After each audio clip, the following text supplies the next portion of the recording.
Hi friends, welcome back to our channel. నేను మీ సంతోష్ని. ముందుగా ఇలాంటి వీడియోస్ కోసము నా ఛానల్ని సబ్స్క్రైబ్ చేసుకోండి. ఈ వీడియోని ఎక్కడా స్కిప్ చేయకుండా ఫస్ట్ నుండి ఎండింగ్ వరకు చూడండి. ఈ భూప్రపంచంలో ఇలాంటి ఆలయము మరెక్కడా లేదు. ఈ ఆలయంకి ఒక మహత్యం ఉంది. ఈ ఆలయము మల్లూరు గ్రామం, మంగపేట మండలం, ములుగు జిల్లా, హిమాచల లక్ష్మీ నరసింహస్వామి. హైదరాబాద్ నుండి ఈ ఆలయంకి 200 కిలోమీటర్లు ఉంటుంది. వరంగల్ నుండి 133 కిలోమీటర్ల దూరం ఉంటుంది. భద్రాచలం నుండి ఈ ఆలయంకి 120 కిలోమీటర్లు ఉంటుంది. ఏటూరు నాగారం నుండి 25 కిలోమీటర్లు ఉంటుంది. మంగపేట నుండి అయితే 30 కిలోమీటర్లు ఉంటుంది. మల్లూరు నుండి 5 కిలోమీటర్లు లోపలికి వస్తే ఈ ఆలయము మనకు కనిపిస్తుంది. మీరు ఇక్కడ చూస్తున్న అమ్మవారు దైత అమ్మవారు. ఈ అమ్మవారు లక్ష్మీ నరసింహస్వామికి అక్క. ఈ హిమాచల గుట్టకు అమ్మవారు కాపలాగా ఉంటారు. ఇప్పుడు ఈ మల్లూరు ఆలయంకి కుడివైపున చింతామణి ఉంటుంది, ఎడమవైపు గుట్ట ఉంటుంది. లక్ష్మీ నరసింహస్వామి స్థల పురాణము, చరిత్ర, మహత్యము, పూజలు అన్నీ తెలుసుకుందాము. ఇప్పుడు మీరు చూస్తున్నారు కదండి, దైత అమ్మవారికి మొక్కుకుంటున్నారు కదా. మనం దైతమ్మవారిని దర్శనం చేసుకున్న తర్వాత హిమాచల లక్ష్మీ నరసింహస్వామిని దర్శనం చేసుకుని కిందకి వచ్చినాక కోళ్ళు మేకలతో మొక్కులు తీర్చుకొని ఇక్కడ కోళ్ళు మేకలను కోసుకొని వండుకొని తింటారు. ఇక్కడ దైతమ్మవారి వెనకాల ఫస్ట్లో ఒక చిన్న విగ్రహం కనిపించింది కదండి, ఆ చిన్న అమ్మవారే ఈ హిమాచల గుట్ట మొత్తం కూడా కాపలాగా ఉంటారు. ఇక్కడి దరిదాపుల్లో మనకి ఎక్కడ కూడా ఇండ్లు అనేది అసలు కనిపించవండి. ఇప్పుడు మేము అమ్మవారిని దర్శనం చేసుకొని గుట్ట మీదకి వెళ్తున్నాము.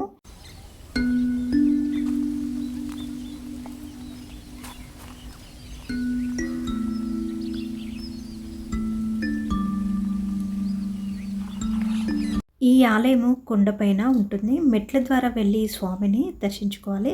మెట్లు 70కి పైగా ఉంటాయి. ఇప్పుడు మెట్ల ద్వారా మనము ఈ స్వామివారిని దర్శించుకోవడానికి వెళ్తాము. కమాన్ నుండి మనము ఈ మెట్ల ద్వారా లోపలికి వెళ్తే వెళ్ళగానే కుడి పక్కన కోనేరు, అలాగే చిన్న చిన్న ఉపాలయాలు అయితే మనకు కనిపిస్తాయి.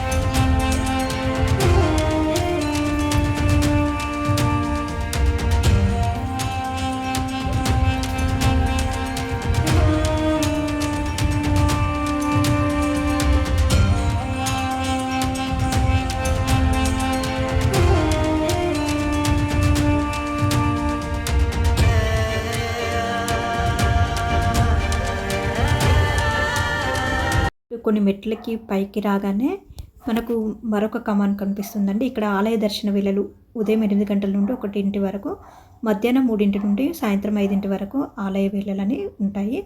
ఈ కమాన్ నుండి మనం లోపలికి వెళ్ళగానే ఇక్కడ ఒక మన మామిడి చెట్టు పెద్దది కనిపిస్తుందండి. కుడి పక్కన కోనేరు కనిపిస్తుంది. కోనేరు నుండి ముందుకు వెళ్తుంటే ఇక్కడ కళ్యాణ మండపము, నవగ్రహాలు, యాగశాల, గరుడాంజనేయ స్వామి, వేణుగోపాల స్వామి, ధ్వజస్తంభము ఇక్కడ మనకు కనిపిస్తాయి. ఇక్కడ ధ్వజస్తంభం ఎత్తు 60 ఫీట్లు ఉంటుంది. ఆలయంలో ఉదయం 7 గంటలకే అభిషేకం జరుగుతుంది.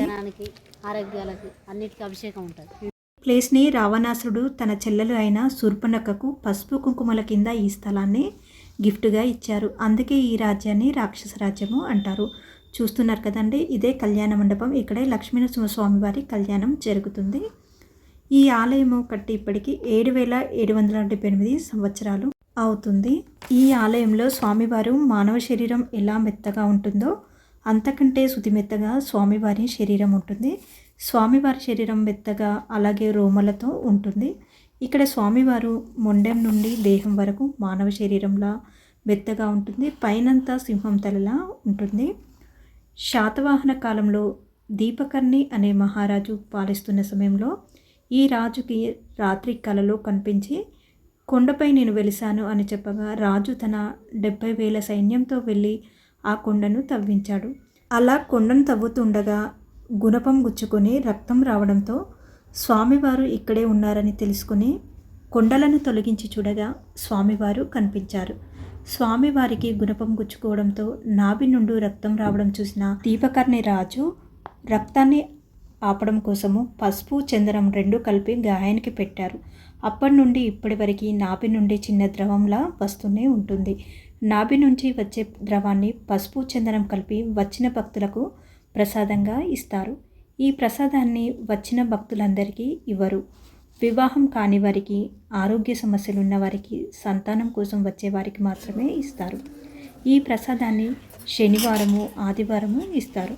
శని ఆదివారాలలో ఉదయం 10:30 నుండి 12 గంటల వరకు స్వామివారి నిజస్వరూపము కనిపిస్తుంది. స్వామివారు ఇక్కడ నిల్చొని ఉంటారు.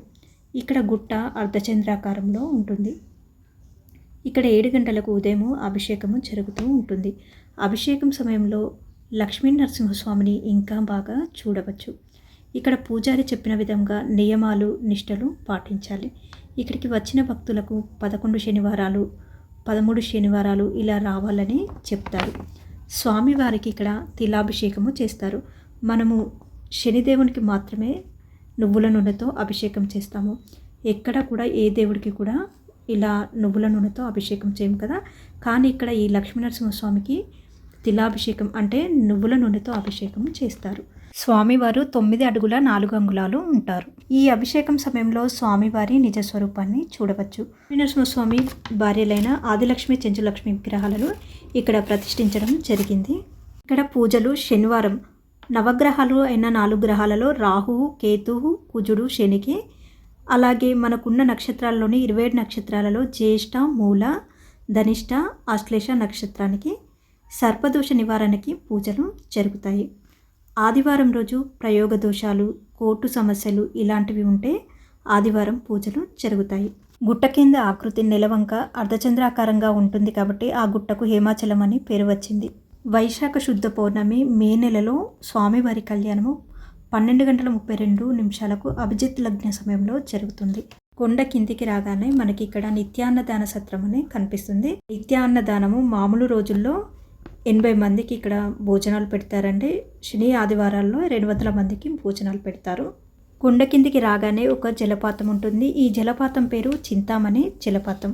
ఈ జలపాతం నుండి 365 రోజులు నీరు వస్తూనే ఉంటాయి. ఇప్పుడు చింతామణి జలపాతం దగ్గరికి వెళ్తున్నాము.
చింతామణి జలపాతం దగ్గరికి వచ్చేసాము. చింతామణి జలపాతం దగ్గరే జలాంజనేయ స్వామి దేవాలయం ఉంది. జలాంజనేయ స్వామిని దర్శనం చేసుకున్న తర్వాత జలపాతం దగ్గరికి వెళ్ళాము. కొండపైనున్న స్వామివారి పాదాల కింది నుండి నీరు చెట్లను వేర్లను తాకుతూ ప్రవహించి ఇక్కడికి వస్తుంది. ఇక్కడ చెట్లు ఎన్నో ఔషధ గుణాలు ఉండడంతో నీరు చెట్ల వేర్లను తాకుతూ ప్రవహిస్తూ ఇక్కడికి రావడము, ఆ నీటిని తాగడం వల్ల అనేక చర్మ వ్యాధులు, హెల్త్కి సంబంధించిన అన్ని వ్యాధులు పోతాయి. 100 రోజులు ఇక్కడ నీరు తాగితే అనేక రకాల వ్యాధులు తగ్గిపోతాయి.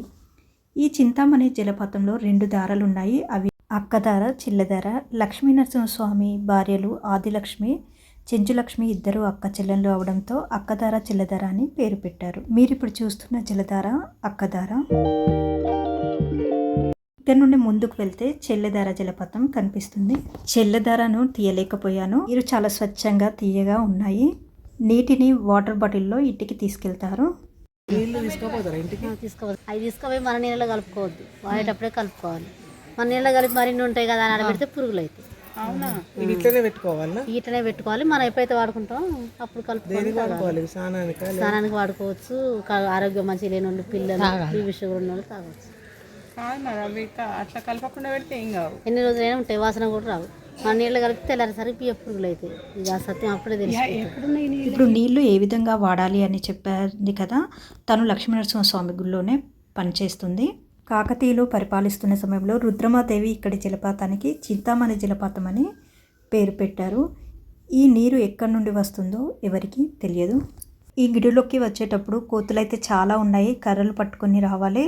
మనం కొబ్బరికాయ కొట్టినా కానీ, లడ్డు ప్రసాదాలు, పులిహోర ఏమి తీసుకున్నా కానీ కోతులకు కనిపించకుండా కవర్లో కాకుండా ఒక పెద్ద క్యారీ బ్యాగ్లో కానీ వేసుకోవాలి. ఇక్కడికి వచ్చేటప్పుడు ఖాళీ వాటర్ బాటిల్స్ కానీ, ఖాళీ క్యాన్స్ కానీ అలాంటివి తెచ్చుకుంటే మనం వాటర్ ఈజీగా తీసుకెళ్ళొచ్చు.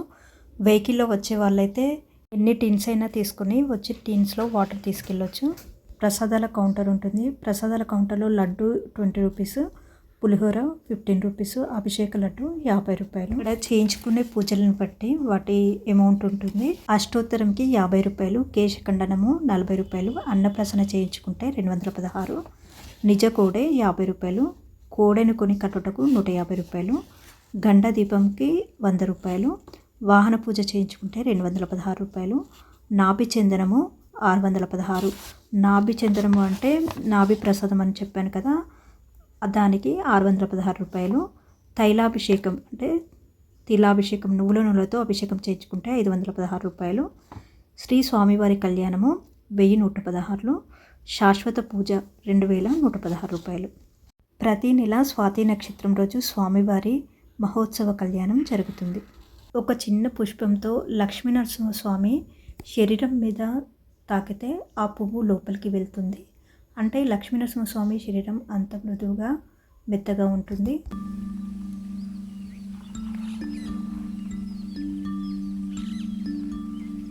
అన్నదాన సంతర్పణ కార్యక్రమము స్టార్ట్ అయింది.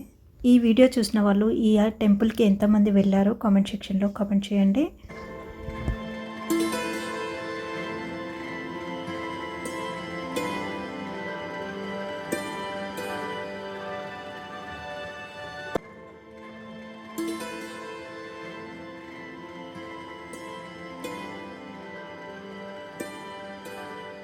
ఈ వీడియో మీకు నచ్చినట్లయితే లైక్ చేయండి, షేర్ చేయండి, సబ్స్క్రైబ్ చేసుకోండి. Please support me my channel అండి. మళ్ళీ మరొక మంచి వీడియోతో మీ ముందుకు వస్తాను. Thank you everyone.